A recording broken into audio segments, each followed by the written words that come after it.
Spam, as I'm sure you're aware, is unsolicited messages, most often coming in email, like the one you can see here, trying to get you to buy pharmaceuticals or some other nonsense. But they also come through instant messages, forums, social media, even text messages now, blogs, wikis, and pretty much anywhere else that they can think of in order to spam you. Mostly it's to advertise some sort of product. You would think that spamming wouldn't work, but the barrier to entry to become a spammer is low.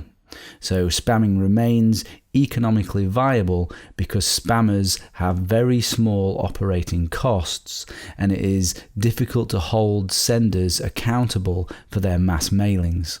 It's relatively easy to hide where the emails are coming from. If you send millions upon millions of emails, enough of a small percentage take the bait. The email protocols we use today and have always used were designed in a time of trust. So there's little defense built into those protocols to defend us against spam. And that's something we're going to cover a lot more in the section on email security. With spam, or any emails, if you didn't request it, then you should be suspicious of it. Doxing, something completely different to spamming.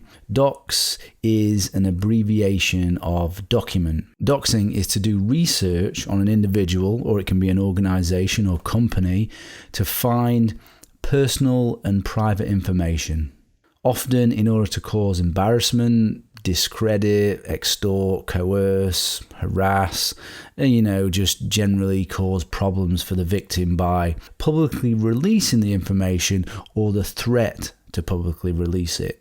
If someone is said to be doxed, it means that information about them has been made public or it's been broadcast in some way. Doxing can be achieved by simply searching on the internet and looking at public records. There's often lots of information about people out there that they don't realize. You can search through social media sites and forums, which is one reason why you should keep anything private.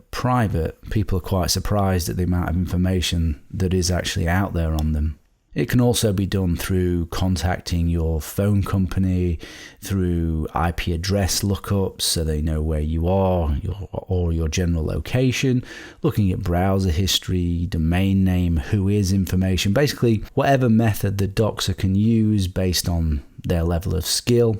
It can involve social engineering and tricking people to give away information that they otherwise wouldn't. It can also escalate to hacking the victim's computer and accounts. Examples include Anonymous releasing the identities of members of the Ku Klux Klan, and Donald Trump reading out the phone number of Senator Lindsey Graham. The ethics of doxing is obviously considered questionable.